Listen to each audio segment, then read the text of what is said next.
आज रविवार असल्यामुळे शेजारच्या घरातील 3-4 लहान मुले रागिणीच्या घरासमोर खेळत होते. त्यांचा प्रचंड दंगा चालला होता. बाजूलाच 5-6 वर्षांच्या 2 मुली एका छोट्या बाहुलीसोबत खेळत होत्या. दुपारची वेळ होती. जेवण करून सर्वजण थोडासा आराम करत होते. रागिणीचा नवरा नुकताच जेवण करून बाहेर काहीतरी कामासाठी निघून गेला होता. रागिणी मात्र आराम न करता त्या खिडकीतून त्या लहान मुलांकडे बघत हसत होती. जोरजोरात टाळ्या वाजवत होती. त्या मुलांना पाहून तिला फारच आनंद झाला होता. पण तिला बघून, तिचे विचित्र वागणे पाहून ती लहान मुले अजूनच जास्त हसत होती आणि खिडकीतून तिला हाताने बाहेर येण्यासाठी खुणावत होते. ती लहान मुले त्यांना रागिणीची अवस्था काहीही समजत नव्हती. तिलाही त्या लहान मुलांसोबत खेळावे वाटत होते. रागिणी 30 वर्षांची होती. तरीही मात्र ती लहान 5-6 वर्षांची मुलगी असल्यासारखेच वागत होती.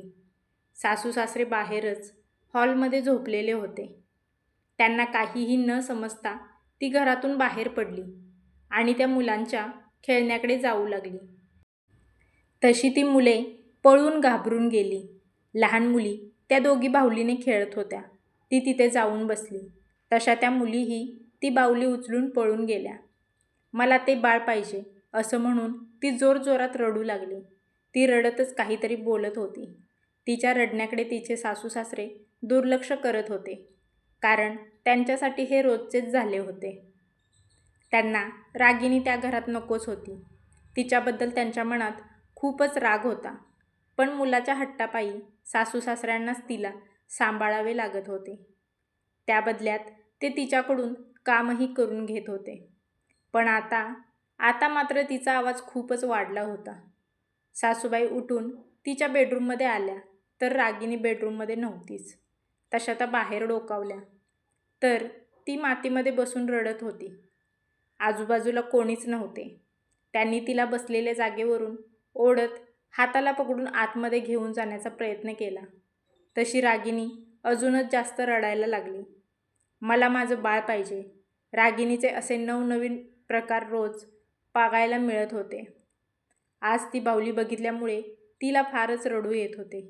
तिला तिच्या बाळाची खूप आठवण येत होती. तिची ही अवस्था होण्यामागचे कारण म्हणजे 4-5 वर्षापूर्वीच रागिणीचे लग्न सुनीलसोबत झाले होते. लग्नानंतर 2-3 वर्षे ते मुलासाठी प्रयत्न करत होते. पण तरीही रागिणीला कोणताही पॉझिटिव्ह रिझल्ट दिसत नव्हता. सुनीलला जॉब करायची काहीच गरज नव्हती, कारण त्याच्या वडिलांकडे भरपूर पैसे होते. पेन्शन येत होती. शेतीचे भरपूर उत्पन्न मिळत होते. पण नाईलाजाने सुनील रागिणीसाठी स्वतः जॉब करून पैसे कमावून वेगवेगळे डॉक्टर आणि सर्व उपचार करत होता. कारण त्याचे वडील त्याला रागिणीच्या ट्रीटमेंटसाठी पैसे देत नव्हते. त्याचे प्रयत्न चालूच होते, पण प्रयत्नांना यश नव्हते. देवाकडे मुलासाठी भरपूर प्रार्थना करत होता.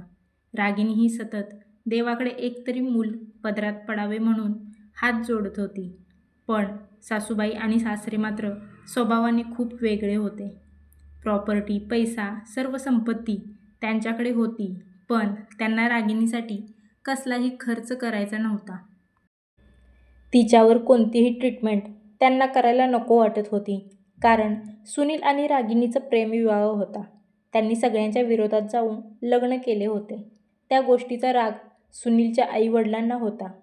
रागिणीने सुनीलची प्रॉपर्टी, पैसा बघून आपल्या मुलाला फसवले असे त्यांना वाटत होते, पण तसे काहीच नव्हते. सुनील तिच्यावर खूप प्रेम करत होता. तिच्यावर त्याचा खूप जीव होता. तीसुद्धा सुनीलवर खूप प्रेम करत होती. त्या दोघांची ओळख एका लग्नात झाली होती. त्यानंतर ते बोलत बोलत त्यांची गोष्ट लग्नापर्यंत आली. पण रागिणीला माहीतही नव्हते की सुनीलच्या वडिलांची एवढी प्रॉपर्टी आहे ते. तिने पैसा, प्रॉपर्टी न बघताच सुनीलवर प्रेम करत होती. पण कोणीतरी सुनीलच्या वडिलांना सुनील आणि रागिणीबद्दल सांगितले. तेव्हा सुनीलच्या वडिलांनी रागिणीच्या वडिलांना धमकी दिली, जर तुमची मुलगी माझ्या मुलासोबत दिसली तर तुम्हाला या गावात राहून देणार नाही. त्यामुळे रागिणीच्या वडिलांनी घाबरून तिचे कॉलेज बंद केले आणि तिचे जवळच्याच नात्यातील मुलासोबत लग्न ठरवले. तिला सुनीलसोबतच लग्न करायचे होते, पण तरीही जबरदस्ती तिचे लग्न दुसरीकडे ठरवले होते. ही गोष्ट जेव्हा सुनीलला समजली तेव्हा त्याने लगेचच रागिणीच्या वडिलांची भेट घेऊन त्यांची समजूत घातली.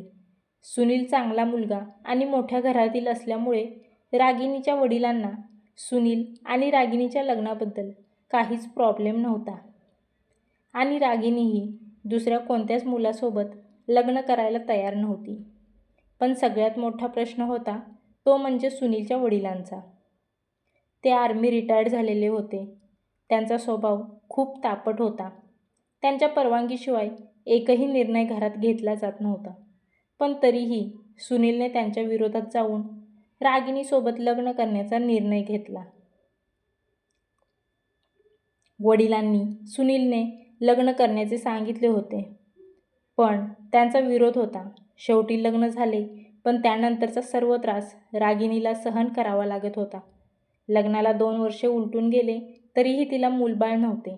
पण घराला वारस तर असायलाच पाहिजे म्हणून ते सतत रागिणीला टॉर्चर करत होते.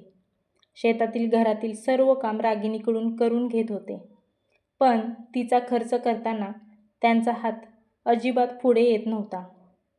ती आजारी असेल तरीही तिची कोण काळजी घेत नव्हते. ती मुद्दाम सर्व कामे करायची, कारण काम केल्यावर तरी सासरे सासू नीट बोलतील म्हणून, आपल्याला सांभाळून घेतील. पण तसे काहीच होत नव्हते.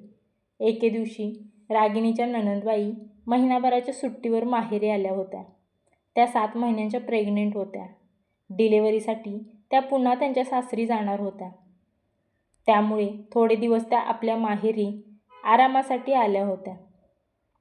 नणंद घरात आल्याबरोबरच रागिणीने त्यांच्या हातातील बॅग घेतली आणि त्यांना पाण्याचा ग्लास भरून दिला. त्यांचे हसून स्वागत केले, पण नंदेने तो पाण्याचा ग्लास हातात न घेता तोंड वाकडे केले. आई, मला वहिनींच्या हातचे पाणीही नको. त्यांना एवढे वर्ष झाली लग्न होऊन, पण तरीही मूलबाळ नाही. त्याचा परिणाम माझ्या पोटातल्या बाळावर नको, असं म्हणून नंदेने रागिणीला टोमणा दिला.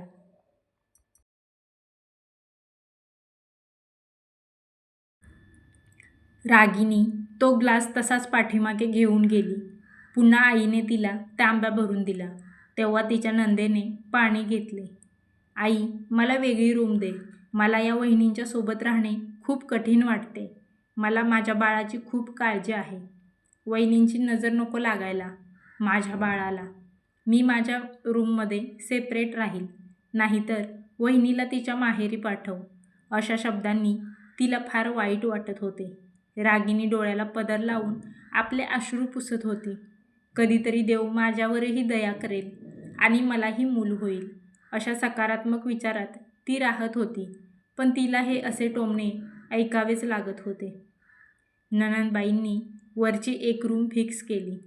त्यांच्यासाठी वेगळा स्वयंपाक, त्यांच्यासाठी सर्व काही वेगळे सासूबाई करत होत्या. रागिणीने बनवलेला नाश्ताही नणंद खात नव्हती. न बोलता तिच्या मनावर या सगळ्याचा खूप परिणाम होत होता. ती सततच्या विचारांमुळे डिप्रेशनमध्ये जात होती. सासरचे लोक आपल्या ट्रीटमेंटसाठी खर्चही करत नाहीत आणि सतत टॉर्चर करत राहतात. त्यामुळे ती तिचे आयुष्य संपवण्याचा विचार करत होती. पण सुनील खूप चांगला मुलगा होता. त्याने कधीही बायकोला दुखावले नाही. सुनील तिला सतत समजावत होता, तू काहीही टेन्शन घेऊ नको. आपल्याला मूल होईल. देव आपली प्रार्थना नक्की ऐकेल. पण तिला वाटत होते, जर डॉक्टरांकडून ट्रीटमेंटच नाही घेतली तर मूल कसे होईल? आणि ट्रीटमेंट करायला तर घरच्यांचा नकारच होता. बाहेर कोणत्याही कार्यक्रमाला तिला जाण्यास परवानगी नव्हती. घरी कोणीही पाहुणे आले तरीही तिने त्या पाहुण्यांसोबत बोलायचं नाही, अशी सासूची वॉर्निंग होती. कोणी सासूबाईंना सुनेच्या मुलाबद्दल विचारले तर त्या घरी येऊन तिच्यावर खूप रागराग करायच्या. तुझ्यामुळे मला मान खाली घालावी लागत आहे. तू साधं एक मूल जन्माला घालू शकत नाहीस. अशी बाई काय कामाची? हे सतत ऐकावे लागत होते. सासूच्याच अशा वागण्यामुळे शेजारचे लोकसुद्धा रसिकासोबत तसेच वागायला लागले. कुणाच्याही मुलाचा वाढदिवस असेल किंवा कुणाच्या मुलाचे बारसे असेल तर रसिकाला कोणीही बोलवत नव्हते. तिचा त्या मुलांवर काही वाईट नकारात्मक परिणाम नको म्हणून. पण तिचा नवरा तिला सतत आधार देत होता. काहीही टेन्शन घेऊ नको म्हणून सतत तिला समजावत होता. पण तो घरात नसताना जे काही तिला सहन करावे लागत होते ती त्या नवऱ्याला सांगूही शकत नव्हती. घरची प्रॉपर्टी भरपूर होती आणि त्या प्रॉपर्टीला वारस म्हणून त्यांना मुलगाच हवा होता. म्हणजे एकीकडे मूल होत नाही ते टेन्शन आणि दुसरीकडे झालं तर मुलगाच हवा हे टेन्शन. जर मुलगी झाली तर तुझी या घरात जागा नाही असे सासऱ्यांनी तिला अगोदरच सांगून ठेवले होते. पुन्हा घरातून हाकलले तर कुठे जाणार? त्या मुलीला घेऊन तिच्या आयुष्यात सुखाचा कोणताच कोपरा नव्हता. सगळीकडून तिला दुःखाने आणि वेदनेने वेढलेले होते. असेच सततच्या विचारांमुळे, टेन्शनमुळे एक दिवस ती चक्कर येऊन पडली आणि ती बेशुद्ध झाली. सुनील घरात नसल्यामुळे तिच्याकडे कोणीही लक्ष दिले नाही. काम करून झाले की ती तिच्या रूममध्ये जाऊन बसायची. त्यामुळे त्या रूममध्ये कोणीही जात नव्हते. थोड्या वेळाने सुनील घरी आला. 4-5 वेळा तिला त्याने उठवण्याचा प्रयत्न केला, पण तिचा काहीच रिस्पॉन्स नाही. त्याने लगेचच तिला मोठ्या हॉस्पिटलमध्ये दाखल केले. काही वेळाने ती शुद्धीवर आली. पण सतत ती माझे बाळ मला पाहिजे, मला त्याच्यासोबत खेळायचे आहे असे काहीही बोलत होती. मला माझ्या बाळाकडून आई म्हणून घ्यायचे आहे अशी ती बडबडत होती. डॉक्टरांनी सांगितले ती सततच्या टेन्शनमुळे, विचारांमुळे तिचे मानसिक संतुलन बिघडले आहे. तिला त्रास होईल असे तिच्यासोबत अजिबातच वागू नका. डॉक्टरांनी काही औषधे दिली. घरी येऊन आल्यानंतर सुनील तिची काळजी एखाद्या लहान मुलाप्रमाणे घेत होता. एके दिवशी टीव्हीवर लहान मुलांची जाहिरात पाहून रागिनी रडत होती. सासूबाई तिला म्हणाल्या, "अगं काय तू रडत आहेस? तुला थोडी अक्कल आहे की नाही? दुपारची लोक झोपलेत. तुझी काय किरकिर चालू आहे?" त्या हातात काठी घेऊन तिला भीती दाखवत होत्या. तिची मानसिक अवस्था अगोदरच खूप बिघडली होती. ती जी काही वागत होती ते मुद्दाम करत नव्हती. तिचे स्वतःलाच आपण काय वागत आहोत याचे भान नव्हते. पण आता तर सासूबाई तिला समजावून सांगण्यापेक्षा जास्तच तिच्यावर चिडत होत्या आणि त्यामुळेच तिचे मानसिक संतुलन अजूनच जास्त बिघडत होते. तिच्या या अशा अवस्थेला तिचे सासू-सासरेच जास्त जबाबदार होते. सुनीलने आतापर्यंत सर्व काही शांत बसून सहन केले होते, पण त्याने आता आई-वडिलांना सांगून ठेवले, "जर माझ्या बायकोला तुम्ही त्रास दिलात तर तुम्हाला म्हातारपणी मी सुद्धा असाच त्रास देईन. तुमची काळजीही घेणार नाही." तेव्हापासून सुनीलचे आई-वडील तिला जास्त त्रास देत नव्हते. तिला कोणतेही काम सांगत नव्हते. त्या अवस्थेतून बाहेर पडण्यासाठी सुनील तिला बाहेर फिरायला घेऊन जाणे, काही गेम खेळत बसणे यासारख्या छोट्या छोट्या गोष्टीतून तो तिला आनंद देण्याचा प्रयत्न करत होता. डॉक्टरांच्या औषधांमुळे काही महिन्यांनीच ती पूर्वीसारखी व्यवस्थित होत होती. पण तिने सतत एकच ध्यास घेतला होता, "मला माझे मूल हवे आहे." पण जोपर्यंत तिची तब्येत नीट होत नाही तोपर्यंत बाळाची रिस्क घेऊ नका असे डॉक्टरांनी अगोदरच सांगितले होते. त्यामुळे सुनील तिची इच्छा पूर्ण करू शकत नव्हता. पण त्याचमुळे ती एखाद्या लहान बाळाकडे लगेचच आकर्षित होत होती. शेजारच्या एका छोट्या बाळाकडे जाण्यासाठी ती सारखी हट्ट करत होती. काही महिन्यानंतर रागिनीची तब्येत पूर्वीसारखी ठीक झाली होती. ती आता प्रेग्नेंट होती.